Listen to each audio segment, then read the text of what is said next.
Hello dear students. In this video we are going to discuss about neurologically active drugs.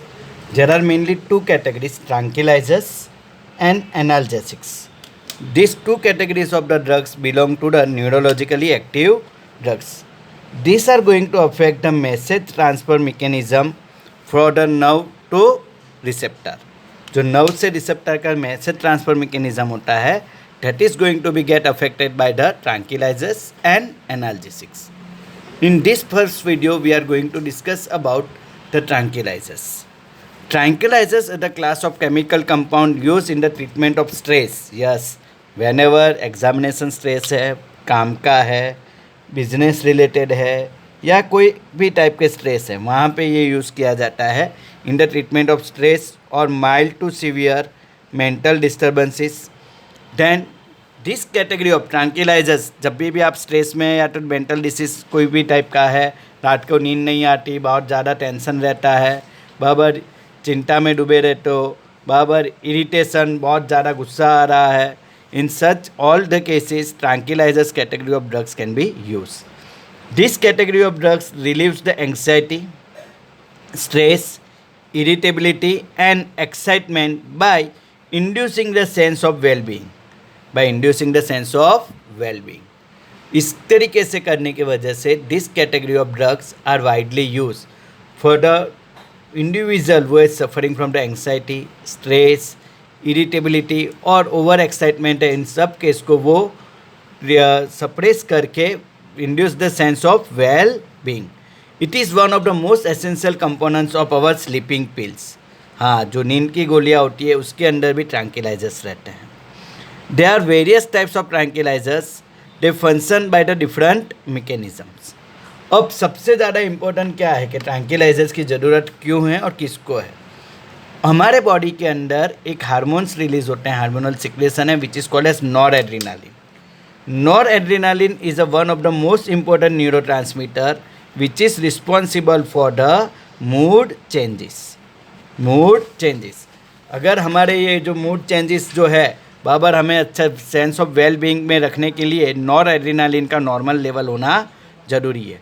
When ever we are in the excitement stage, जब हम बहुत ज़्यादा excited होते हैं, suppose कि India cricket match जीत गया या आपने स्कूल में टॉप 100 आउट ऑफ 100 स्कोर किए, you score very good marks in a JEE और NEET examination, all this result into the excitement, तब हमारे नॉर एड्रीनालिन लेवल बढ़ जाता है.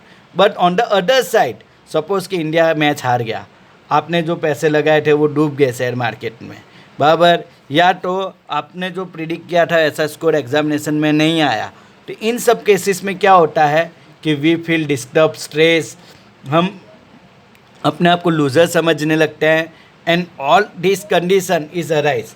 अब नॉर्मली ये कंडीशन जब आप यंग एज पे होते हैं तब होता नहीं है. Normally the level of noradrenaline is autonomously regulated in our body, but if this level is low due to any reason then signal sending activities becomes low. तो उसके बॉडी की सिग्नल सेंडिंग एक्टिविटीज़ कैसे हो जाती है, बहुत कम हो जाती है. And person suffer from the depression. कई बच्चे मेरे पास आते हैं कि सर हम 3-3 घंटे पढ़ रहे हैं बट हमें कुछ भी याद नहीं रहता है. Sir we are feel lot of stress कि सर हमने जितना पढ़ा वो सब भूल गए हैं.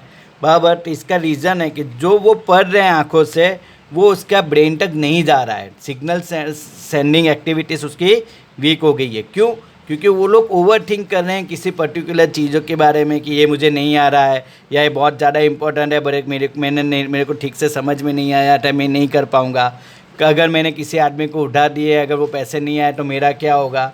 Due to this some kind of mental disturbances उनके बॉडी के अंदर नॉर एड्रीनालिन लेवल कम होता जाता है. अब नॉर एड्रीनालिन लेवल कम होने की वजह से उनकी थिंकिंग कैपेसिटी वीक हो जाती है. कई बार हम लोग कई लोगों को कहते हैं कि यार खड़ो डीम लाइट था, एटलीस्ट सिंपल वस्तु नहीं समझतो. But the fact is that कि उन लोगों की ये न्यूरो ट्रांसमीटर्स नॉर एड्रीनालिन का लेवल कम होने की वजह से दे आर फीलिंग दिस. और जब ऐसे इंडिविजुअल को over the period of time एक चीज़ काम करेगा बट उसका रिजल्ट नहीं मिलेगा, then they start to feel depression and in such situation they required anti depression drugs. अब जो एंटी डिप्रेशन ड्रग है वो क्या करते हैं कि हमारे बॉडी के अंदर, जैसे हमने आगे भी कहा था कि एंजाइम से तो एंजाइम्स का काम क्या है? तो enzymes are regulate the substrate in our body. Noradrenaline जो है आपका एक सबस्ट्रेट है बराबर। नॉर एड्रेनालिन जब एंजाइम के साथ कंबाइन होता है तो एंजाइम और नॉर एड्रेनालिन को कंबाइन करके एंजाइम उसको ब्रेक कर देता है। Enzyme break this noradrenaline into the different product. तब नॉर एड्रेनालिन का अगर तुम ब्रेक कर दोगे तो नॉर एड्रेनालिन नॉर्मल लेवल पे रहेगा नहीं। So this enzyme decreases the amount of level of nor adrenaline. Nor adrenaline का लेवल हमें क्या कर दे रहा है? एंजाइम कम कर रहा है। अब ऐसा पर्सन है जिसके बॉडी के अंदर already level of noradrenaline कम है, बट अगर उसके बॉडी के अंदर से अगर इस एंजाइम को इनएक्टिवेट नहीं किया गया तो सर और लेवल कम हो जाएगा, तो और वो वीक फील करेगा, सही है, डिप्रेस फील करेगा। तो ऐसे केस में हम लोग जो ड्रग लेते हैं इप्रोनियाजिड, तो वो जो ड्रग है it is act as a competitive inhibitors. वो भी दिखने में नॉर एड्रेनालिन जैसी ही होगी, but it is selectively combine with the enzymes. Instead of noradrenaline कौन जाके कंबाइन होगा? हमारी ड्रग कंबाइन होगी। अब हमारी ड्रग कंबाइन होगी तो एंजाइम और ये ड्रग का कॉम्प्लेक्स बनेगा, और एंजाइम ड्रग का जो कॉम्प्लेक्स बनेगा वो एंजाइम को इनएक्टिव करेगा, इनएक्टिव द एंजाइम। अगर एंजाइम इनएक्टिव हो गया तो अब ये एंजाइम नॉर्मल नॉर एड्रेनालिन के साथ कंबाइन हो पाएगा नहीं, इसलिए नॉर एड्रेनालिन का लेवल हमारे बॉडी में धीमे धीमे बढ़ेगा and person start to feel good. इसलिए कई बार कहते हैं कि if you are feel depress then take ice creams, walk करने चले जाइए, बराबर, टेक हेल्दी फ्रेश एयर लीजिए। तो उन सबसे क्या होता है कि हमारी बॉडी के अंदर चांसेस नेचुरली क्रिएट होते हैं कि नॉर एड्रेनालिन लेवल बढ़ेगा। If we shift our mind from one direction to another direction then we can able to overcome this conditions. तो हमें इस ड्रग्स के वजह से इस एंजाइम को इनएक्टिव करना था, and once enzyme get inactivated then indirectly level of noradrenaline increases in the body. अगर नॉर एड्रेनालिन का लेवल बढ़ेगा तो ऑटोनोमसली इंडिविजुअल क्या करेंगे? They can able to coordinate easily, उनकी सिग्नल सेंडिंग एक्टिविटी एकदम नॉर्मल हो जाएगी। So we need the drugs which can inhibit the enzymes that catalyse the degradation of noradrenaline. If enzyme is inhibited, then this important neurotransmitter is slowly metabolized and activate the receptors for the longer period of time. In this way, the drug like iproniazid and phenalgine is work in our body. Yes, these two drugs act as a antidepressant drug and most widely used for the control of depression. They inactivate the enzyme, inhibit the enzymes which degrade the noradrenaline. There are some other category of tranquilizers such as chlordiazepoxide and meprobamate. They are relatively mild tranquilizers and suitable for relieving the tension. Tension में है अगर कोई individual तो हम कह रहे हैं भाई कितनू टेंशन ले ना लेना, आप कितना टेंशन ले रहे हो but in such cases the chlordiazepoxide and meprobamate category of drug are used. They are also the kind of tranquilizers. Equanil are used to controlling the depression and hypertension. Hypertension के case में किसका use किया जाता है? इक्वानिल।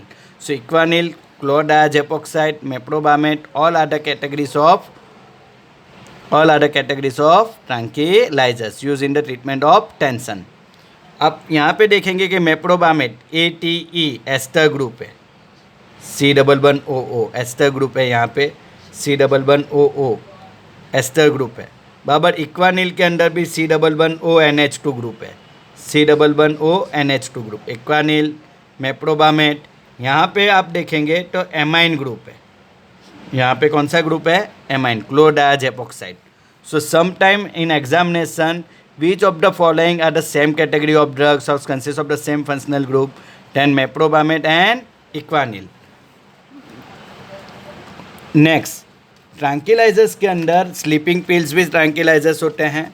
तो derivatives of बार्बिटूरिक acid जैसे वेरोनोल, एमाइटल, नेम्ब्यूटाल, लुमिनाल and सेकोनाल are the important class of tranquilizers. They are also called as barbiturates. They are act as a hypnotics. Hypnotics यानी normally sleep producing agent. आपने मालूम है कि हिप्नोटिक्स ड्रग लेने के बाद आदमी कॉन्शियस रहता नहीं है, और अगर उसका कॉन्शियसनेस कम हो जाएगा तो he may feel sleepy. Baba, so drugs like Veronal, Amital, Nembutal, Luminal and Seconal are the important class of tranquilizers and they act as a hypnotics. Some other substances are also used as a tranquilizers are Valium and Serotonin. आपको ये सब नाम याद रखने पड़ेंगे, specially if you are a NEET aspirants.